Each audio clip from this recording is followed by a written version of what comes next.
Welcome back to the channel, everybody. Today we are going to be making bone broth, and you're staring at all of the ingredients that we need. We also have the bones off to the side, but I'm just going to quickly go over some of the things that we'll be using in this particular bone broth. It's a perfect time of year for that. It's starting to get cold. This is something that we can use on a daily basis, just drinking a cup every morning or including it in recipes. You can do so many different things with it, and it's very worth it. Today we're going to be doing a beef bone broth, and at some point in the future I'll also do my chicken or turkey broth, which is very good. But today, let's go over some of the ingredients that we'll be using. We're going to need garlic, 1 yellow onion, about 2 tablespoons of black peppercorns, about a teaspoon of salt. I'm going to be using thyme and oregano. We're going to be using the dark leaves from one leek. So we're going to be chopping this off here and using these leaves. About 2 to 3 carrots. I'm using 3 here just because a couple of these were smaller, so I'm going to use 3. About 2 celery stalks here. We're going to be chopping everything pretty rough. I have bay leaves. I have tomato paste, about 6 tablespoons of this, or you can get one of these, 6-ounce cans, works really good. And apple cider vinegar. I also have some umami that's going to go in. We have some mushrooms. We have shiitake, oyster mushrooms, trumpet mushrooms. So these are going to add just a wonderful umami flavor into the broth, but also will provide a lot of nutrients. And then, of course, our bones. So we're going to be using beef bones, and you can see them over here off to the side. I'm going to be lathering those in the tomato paste. And so before those go into the oven, I'm going to cover all of the bones entirely with tomato paste. And then once we get the stock going and bring that to a boil, I'll be adding a little apple cider vinegar. The vinegar helps to leach all the calcium and nutrients from the bones. The tomato paste helps to break down the acidity in both the tomato paste and the apple cider vinegar really help to break down the cartilage and release a lot of the collagen and that sort of stuff from the bones. And it just adds a nice color and depth of flavor overall to the bone broth. So really excited. Let's get started. I'm going to move on to the next step, which is the bones, getting them covered in half of our tomato paste. We'll reserve the second half to go inside the stock pot. And that's the other thing. I will be using a stock pot for this, about an 8.5 quart stock pot. But you can use a slow cooker, an Instapot, whatever you have available. You can make it all with this. So let's go ahead and get rolling on this. Okay, here are our beef bones that we're going to be using. I have about 5 pounds here. And this is a mixture of beef bones. You can see the femur bones here in the center, a little longer. And we have some of the smaller bones over here, but packed full of marrow. And you just want to make sure if you do get these longer bones, they actually can cut them for you. But these should fit in my stock pot, so we're good there. Over here on the right, we actually have oxtail bones. And one of the things I like to add in this, which I didn't have, unfortunately the butcher shop didn't have at the time, was a pig's foot. And that is a wonderful addition to this because it's full of collagen. And usually if you are able to get a pig's foot, just get one whole pig's foot and cut it in half lengthwise, and you'll be good to go. And so that's really the only thing in here that I did not have. But the oxtail is going to add a really wonderful addition to the bone broth. And what I'm going to do first here is just take each of these bones and take our tomato paste here. I'm going to use half of this, maybe a little over half, smother all of these bones, and they are going to go in the oven. I have the oven preheated for 350 degrees Fahrenheit, and I'm going to have them in there probably for about 45 minutes or so. We want to add them or make sure they have a nice dark color to them, really roast them, and placing them directly on the baking sheet is going to create a lot of delicious fond on the bottom too. So we're actually going to add some boiling water to that after this is done and include it back into our stock. And so let's get going on this next step. I'm going to start lathering these bones up, and then we'll get them in the oven at 350 degrees Fahrenheit. Okay, so I'm going to take our tomato paste here and just start dabbing each of these pieces with enough of this tomato paste that we can slather them all up. And this is going to add a lot of flavor to our bones, and it will also help to break down the bones while they're in our stock pot. And it'll give our broth just a nice color overall. And you don't have to include the tomato paste. It's not necessary. You could just put these bones directly onto the baking sheet and start to bake them. It's just a step that I learned to do and have really enjoyed. So let's take each one now, and we're just going to cover this completely. Both sides, just get a nice coating going. See? And then we can go ahead and set those back down. Just keep going on to the next one.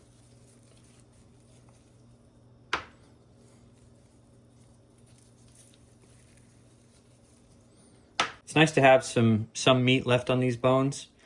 Meatier beef bones, the better, in my opinion. Full of marrow. And you can use all different types of bones. Just think any of the bones that have a lot of the cartilage, the ligaments, knee joints, shoulder joints, all that stuff is really good for this type of endeavor. A lot of meat. Even a little fat is good. Meat, try to find some bones with a little bit of meat on them, with some fat on them.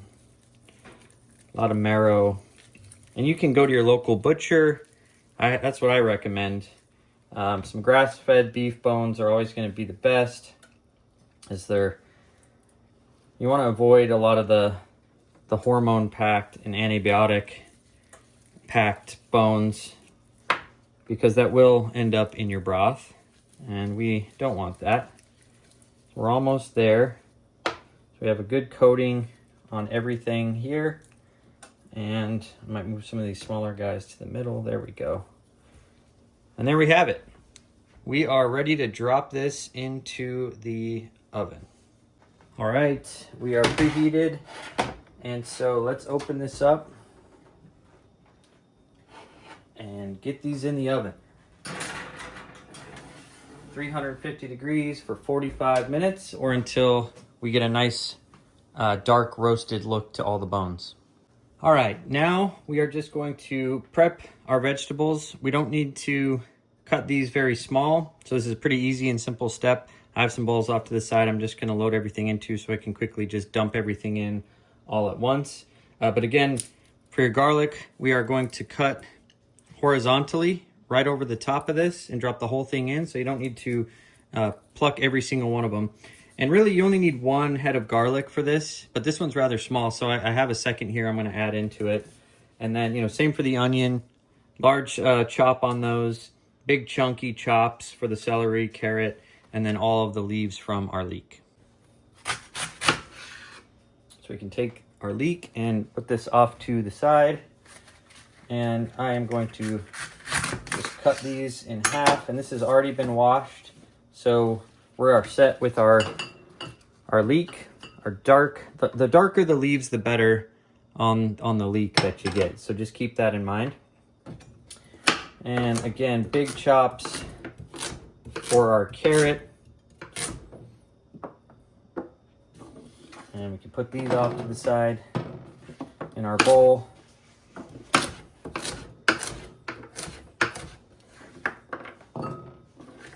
Quick and easy. Same with our celery. I'm just gonna add that directly into the same bowl with our carrots. And let's take our garlic.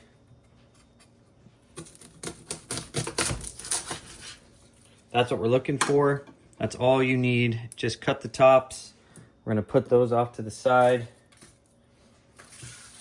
Let's take our second one here. There we go, same thing. That's all we want.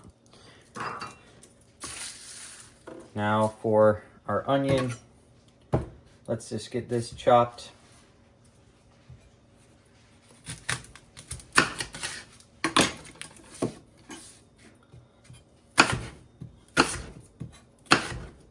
Just large chunks. And it's fine, you don't need to worry about the skins too much. This is all just gonna go in and it'll all be strained at the end anyways. So don't worry too much about all this stuff.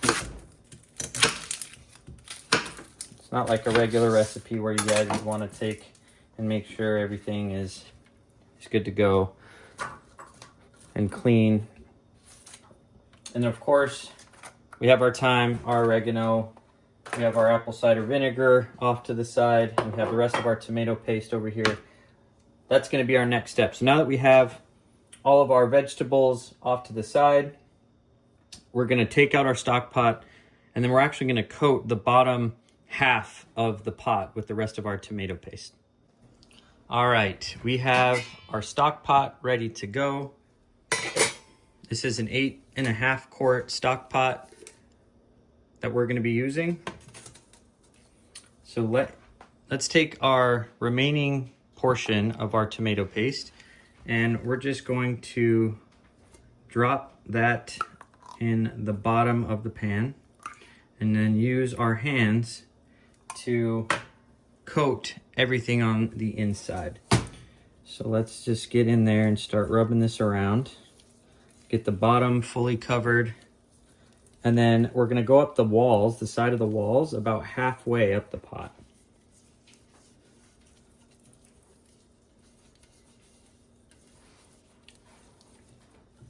There you go. Now you can see there's a little more we could put over here. Be sure to really spread it around evenly so you don't have these big chunks in one spot. A nice even coating about halfway up the side of the pot. I think that looks pretty good right there.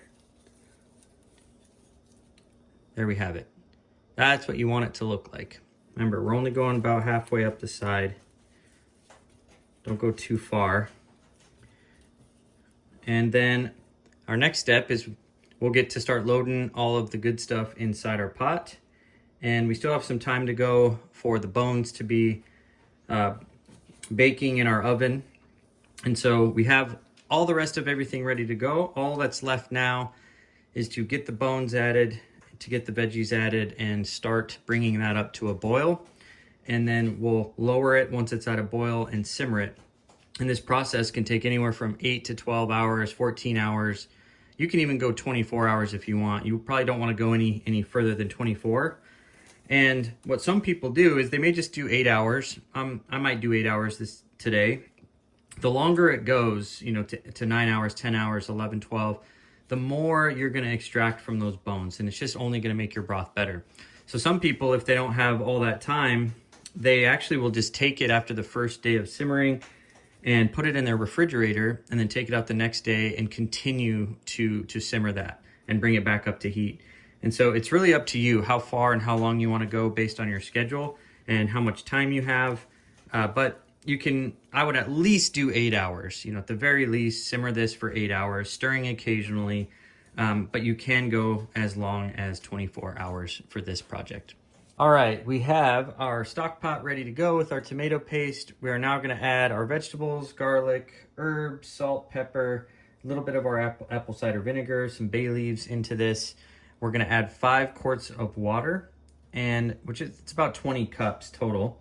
And then we're going to bring this to a boil. And this is also the time where if you do have a pig's foot, to add that in now. rather than having it with the roasting vegetable or with the roasting bones that are in our oven right now. So if you did end up getting a pig's foot for this recipe, or maybe some chicken parts, you can add those as well with all of our vegetables. So let's get going. We're gonna add our onions and our garlic. We're gonna add our celery and our carrots. Next, our dark leafy greens from our leek in, and our mushroom medley that we have. These are umami mushrooms, packed full of flavor. Those all go in as well. We're gonna take our oregano, a couple sprigs of oregano, and a couple sprigs of thyme. Those are gonna go right in. We'll add our peppercorns. We're gonna add our salt. And we're gonna take some apple cider vinegar and measure with our heart here. Let's do about that much.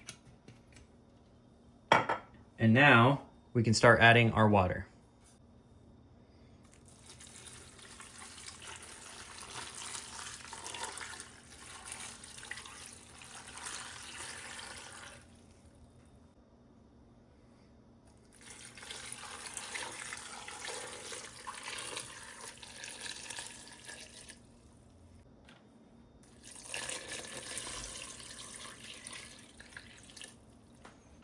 And here's the last of our water.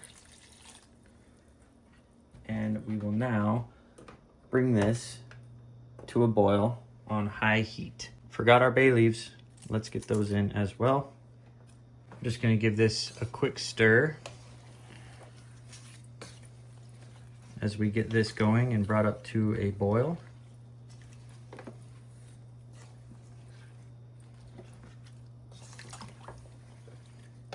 Just really work in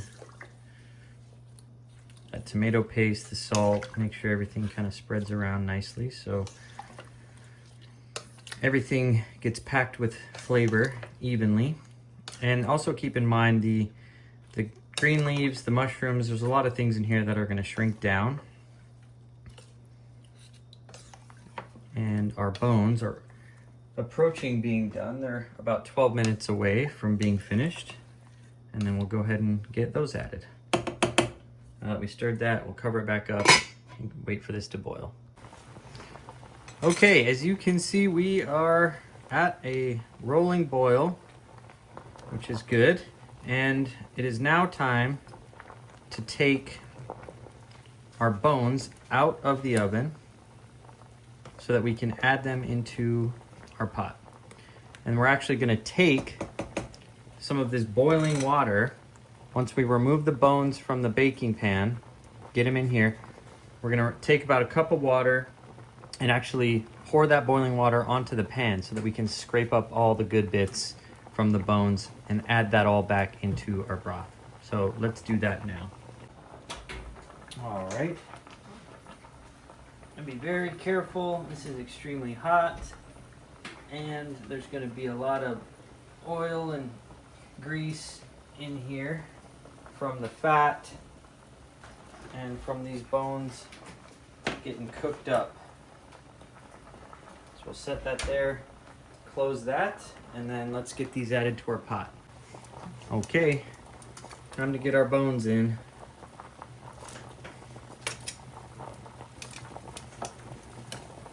Big oxtail bone going right in. Let's turn this down just a little bit. All right, we brought the heat down a little bit. Get some oxtail bones in there. Some more of our delicious femur bones in there. Now remember, this is just like, it's one big cauldron. You can start adding all kinds of different things and different flavors. You can make a faux broth, add ginger, turmeric for anti-inflammatory properties. You can get as creative as you can with this whole process. It's just really what you like and what works best for you in your house. and for your family or your friends. And we are already getting to the point where we're getting pretty full. And I still need to take out about a cup of water from this so that we can add that back onto this tray. And here's big femur bones. Let's get that added.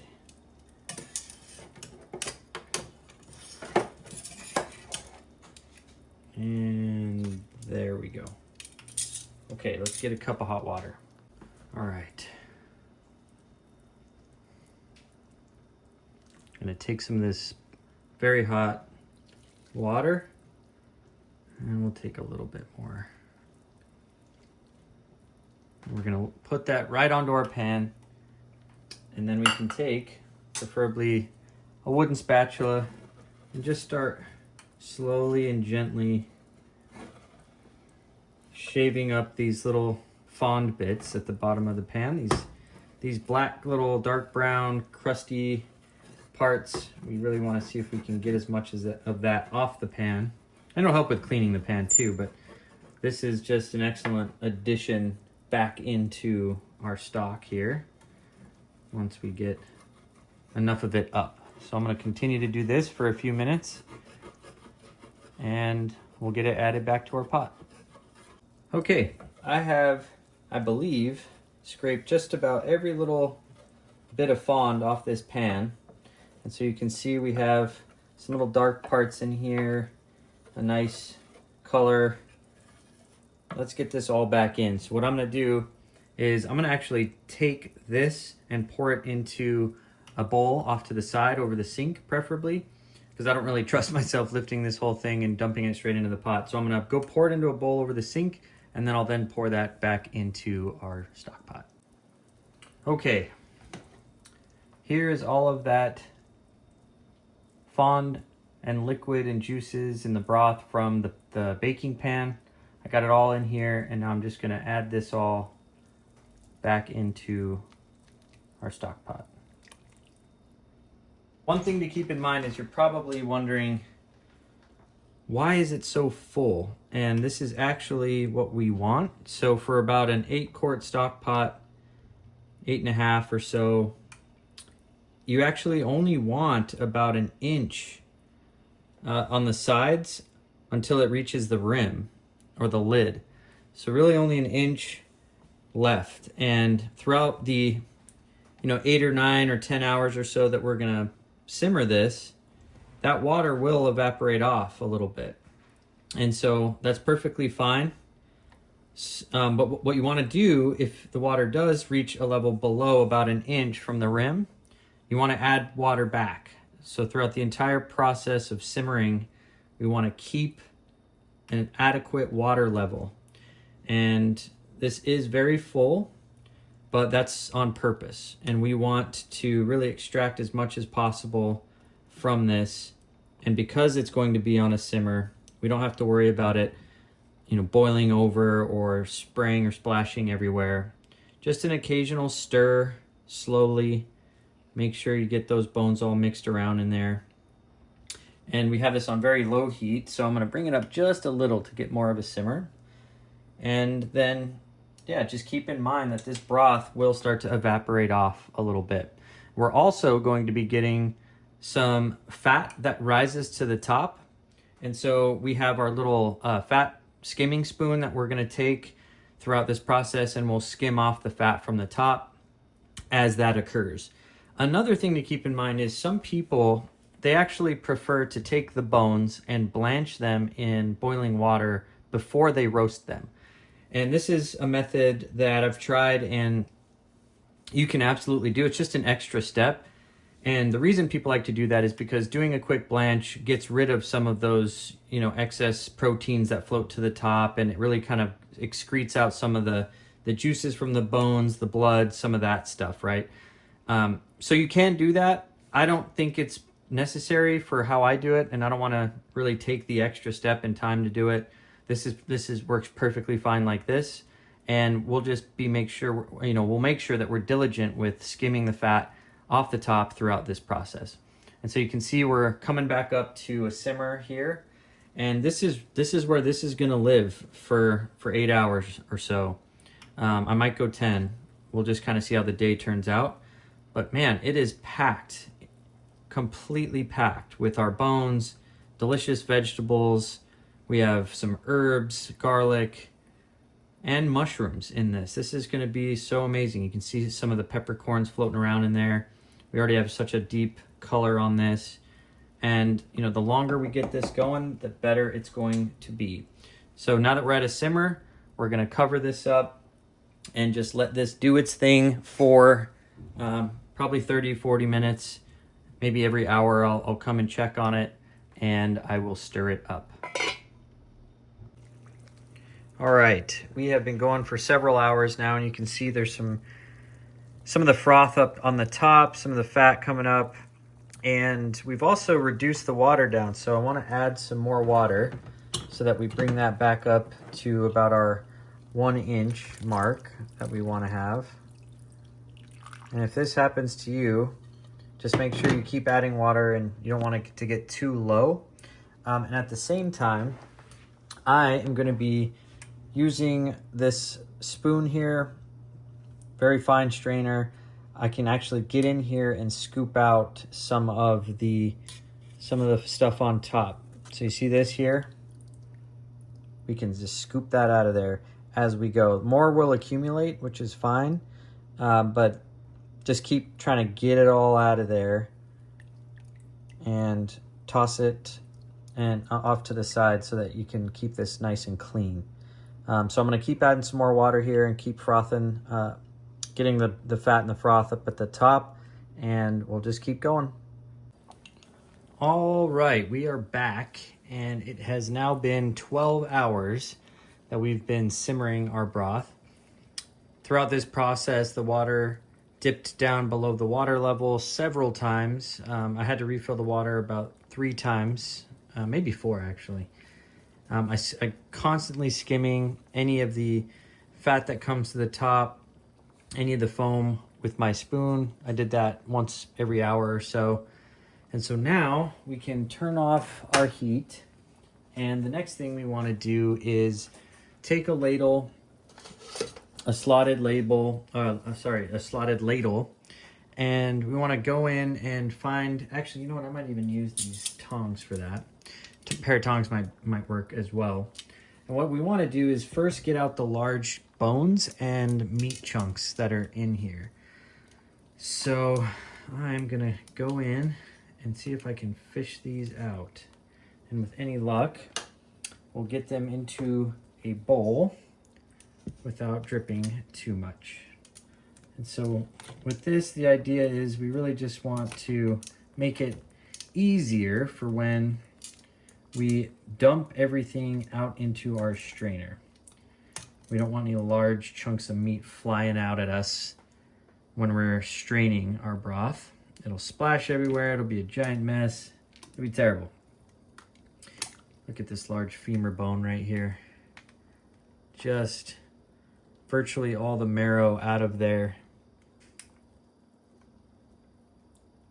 So I was originally thinking of just doing 8 hours, and I just said, let's keep going. Let's go for 10. And next thing I knew, I was at 12 hours. So luckily, you don't really have to baby it too much throughout that time. Just, adding water when you need to refill it, skimming the fat off the top. Not too bad. You can really go about your day and kind of do what you want. Just checking in on this every once in a while. There's another big bone there. We have 5 pounds of bone here. Probably less than that now that a lot of it has come off. So we're just gonna keep fishing these out of here until we're completely free of any bones that we've added. There's another one. Let's get that one in. Okay, I think that's all the big bones that we had in there. I believe if there's any more, I'll try to dig them out. But we can put these off to the side and we'll get our strainer. All right, I'm not sure if you can see this very well, but this is my strainer. It is about 8-inch wide chinois strainer, very fine. This part right here really will not allow anything to come through other than the liquid. So these are really great for stocks like this, and you know, making yogurt, cheeses, anything where you need just a very extra fine sieve is going to be really good for you. So what I want to do here is we have our bowl to the side, right? This is where all of the broth is going to go, but we want to strain it first. And so in order to do that, what I'm gonna do initially is just get a ladle, and we'll start to add this manually just with a ladle. And we'll get it down to a level where we feel a little more comfortable just tipping it over and pouring the rest in. So let's do that. All right, let's get started with the first few ladles of our broth. And just start slowly dumping it in. This can be a little messy, so the closer that you have your bowl to your stock pot, the better, so you don't get a lot of dripping. And we'll just do this steadily for a little minute while we can try to reduce the amount of liquid in our stock pot. You can see this just dripping out of here. It is helpful to have something you can push down on this to really squeeze every last drop out. But yeah, it just takes a little patience. So we're gonna continue to pour this in and ladle in our broth, and we'll keep filling up this bowl. All right, so we just cleared this out. Here's our liquid gold. We still have quite a bit more to go, but this started to get clogged up, so I squeezed all the remaining broth out of it and then just took the remains and put it back into our bowl over here. All right, we almost have a full bowl here. So I think I might just do a little more and then swap bowls, because we still have more broth to come. So let's keep working. All right, we did it. We have arrived at the point where we have a ton of broth. I mean, for scale, I don't know how well you guys can see how big this bowl is. It's huge, and it's packed full of broth. And we also had enough left over for a small little bowl over here, which has plenty of broth in it as well. A quick note that I forgot to mention was when this is done cooking and you have your broth in the bowl, you want to immediately put it on ice and rapidly cool it down. And you just want to avoid the danger zone, which things like Salmonella, E. coli can grow in. And those are the temperatures between 40 degrees and 140 degrees. And so the longer your broth remains out cooling between those temperatures, the more likely it is where something can happen. So definitely make sure to do that. Avoid that danger zone between 40 degrees and 140 degrees for too long. You want to rapidly cool it down. See you tomorrow. All right, welcome back. It's the next morning, and we have our bone broth here, and you can see it's pretty solidified under there. So I'm gonna peel this off. All right, we are gonna take this top layer of fat off so that we can begin to get our beef stock into our containers. So as you can see, there's quite a bit of fat that accumulates at the top. So I'm just going to put this off to the side, and we'll keep working until that's all gone. And then we'll skim any of the remaining parts off with a spoon shortly after. You can actually cook with this beef fat, and so you don't want to necessarily discard all of it. Definitely reserve some on the side. All right, now I'm going to take just this skimming spoon here and try to remove any of the excess fat that we couldn't get, that was too small. And then we can start to ladle our stock into the containers. just about there. Looking pretty good. There we go. So I have a few different sizes of these containers. These are freezer safe, dishwasher safe, BPA free containers.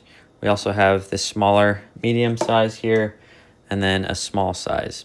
So depending on whether you're gonna drink the bone broth or use it as in a recipe, you can have a few options ready to go.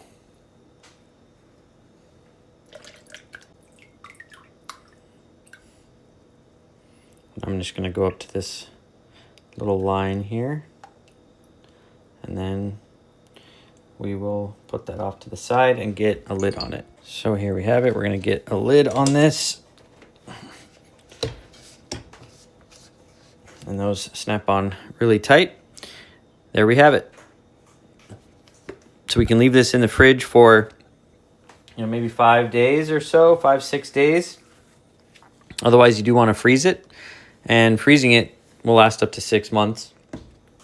So you can use this for quite a while. Let's get one of our medium sizes filled up here.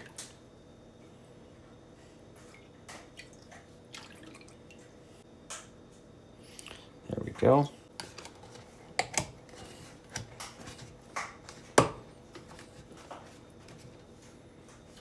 There we have it. We'll put this one off to the side. We can do a small one now.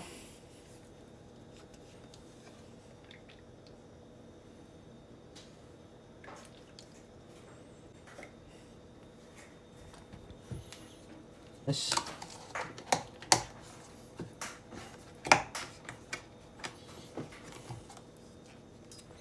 And we have a small one. So just going to keep filling these up, and we'll be back shortly. Okay, here we have it. This is our full haul from our bone broth. And I actually, we still even have more because I have the smaller bowl in the fridge still that I'm going to be putting in the freezer. So you can get quite a lot of bone broth from this. We have 2 of these really large ones. Maybe some larger recipes, or if you want to drink this, you have some smaller ones that you can take out for things that you make here and there. But having a few different sizes is helpful. And just to kind of summarize the entire process, I think one of the more important things to note when you make this is that if you want more of a collagen experience, you really need to have those different pieces of, whether it's a chicken, turkey, pig. You want to have something that can produce more collagen. If you're looking for more of just a really more liquid type of bone broth, you don't need to have that. And you don't need to have it in general, right? It's not necessarily a requirement that you need, but if that's something you're more interested in from a health perspective, definitely don't miss out on having something with more cartilage in it to release more collagen into the bone broth. And the other thing is the safety aspect. When you make something like this, I showed you a little bit about how I immediately put those bowls on ice to help bring down the temperature rapidly. You can do this a few different ways. If you're keeping everything in a large bowl like I was, you can place it on ice, and actually you can even fill a bottle of just water, put it in the freezer until it turns into ice. And you can put that entire thing into your bowl of stock to help rapidly bring it down. You can do an ice bath in your kitchen sink where you fill it with as much ice as you can, rest it in there, it'll rapidly bring it down. And so let's go over the numbers again, just so everyone is clear. When you do this, when you're done cooking your broth and you've filtered it out and you have it in your bowls, you want to rapidly cool it down to 40 degrees Fahrenheit. And then you can put it in your fridge. Because if you put it in your fridge a little too early and it's still maybe 70, 80 degrees, that's going to start to warm up your fridge, and your fridge won't keep it at the temperature it needs to be at, which is below 40, right? Or around 40 degrees Fahrenheit. So immediately, rapidly cool down your bone broth. And this just makes sure that we aren't in the danger zone as far as the temperatures and timing. Between 140 degrees, right when it hits 140, everything between 140 degrees down to 40 degrees is potential for bacteria and things to grow. So you want to spend as little time as possible in that zone. And that's why we rapidly bring it down to 40 and then get it in the fridge, right? So we're just being safe here with it, right? We don't want to have any issues. We don't want anybody to have foodborne illness. And that's one of the leading causes is food that's left out essentially for too long in that zone. I mean, you can have bacteria double within that time period every 20 minutes. That's how fast that can actually happen. So that part is, that step is very much crucial to this entire endeavor. So have a plan before you start. You have all your ingredients and everything in your plan, but have a plan for rapidly cooling. And I mean rapidly cooling. Another method you could do is take a large bowl of broth and put it into smaller containers immediately. And because it's a smaller amount of liquid, it will cool off much faster, right? So you can do that method as well. You don't need to leave it in a large bowl. There's a lot of things you can do, but whatever you decide to do, have a plan to rapidly bring that down. I mean, within an hour, you really want to be from that temperature that you finished with down to about 40 degrees so that you can get it in the refrigerator. And then overnight, all the fat will accumulate to the top. You can take that off, and underneath you have your delicious bone broth left over, and a very fine, clear consistency. So having a strainer that can get rid of all of the largest chunks, even some of the bigger small pieces. We just want to try to catch everything. So we're only left with a very hearty, delicious, and clear and smooth bone broth. Those things are all insanely important with this method.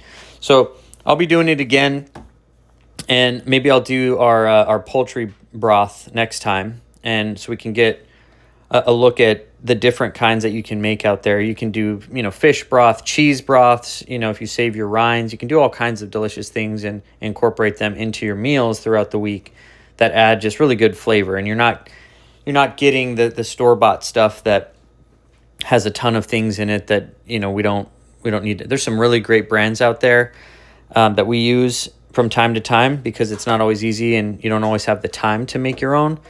But it's nice to have your own, and especially kind of going into the fall, winter months when all those delicious soups and stews and things are coming out.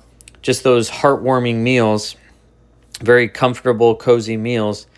Why not have your own to work with? And on a cold day, why not be able to just open one of these, pour yourself some, heat it up, and you can sip on your delicious bone broth, adding a little salt, whatever you want. And it's really good for you. It's good for your gut. It's good for so many things. So keep that all in mind. If you're starting in this endeavor, just be mindful of the safety concerns, have a plan, have a strategy, and you can have your own delicious beef bone broth. All right, this is a few days later, and I'm going to be preparing some bone broth to drink. I've been going through this pretty quick, actually, almost every day, just making a cup or two. And this consistency is great for heating up bone broth and drinking it. And so I just give it a little shake, and then we'll turn on our heat and get this opened up. Especially if it's a cold day. Doesn't have to be a cold day, but if it is, even better. There it is. Just delicious, full of amazing nutrients, collagen, a little bit of fat, but not much. Most of that has been filtered out and removed and set aside. So we'll get that there. So we have that. And I'm just going to go in with a little bit of salt here, just a dash. And then I like to add a little bit of pepper as well. Gives it a nice little kick. You can also add, I've done cayenne pepper, turmeric, ginger. There's a lot of things you can put in here that help, even additional collagen if you want to do that. But this is already packed with so much flavor. It's a very healthy drink, and we'll let this warm up. I'm gonna get it stirred up as well. All right, I'm just gonna stir this nicely as this comes up to heat. Try to work in the pepper and the salt. We don't salt the actual bone broth while we're cooking it a whole lot. I added a very small amount early on when everything was just beginning to simmer, and that's it. And the reason for that is if you do decide to use the bone broth in a recipe, you can control the salt a little easier that way. So the broth can go in and then you can salt the entire dish rather than having a broth that's too salty. That goes in and it messes up kind of everything you're trying to accomplish with your dish. So I like to add as I go when I prepare some of this delicious broth to drink. And then you can also do the same thing when you're cooking, say, beef stew, for example, or beef stroganoff, or anything, beef short ribs, whatever you're using your broth with. There's so many different things you can use. Then you can salt it and control that a lot better. So let this continue to warm up and we'll be back. All right, as you can see, we're getting a light boil here. And so I do prefer to bring this to a complete boil before serving it and drinking it. I like it when it's really hot, but also you're just, obviously you have the benefit of killing off anything, any bacteria, anything that could be in the broth, which I don't suspect there is, and I've never had a problem, but it just helps to be double sure. And we're about done. So I'm gonna take this off now. Actually, you know what? I'm gonna do just a slight taste test, see if I have enough seasonings in there. Yep, tastes great. So we can turn off the heat and we can take our cup and just pour that right in.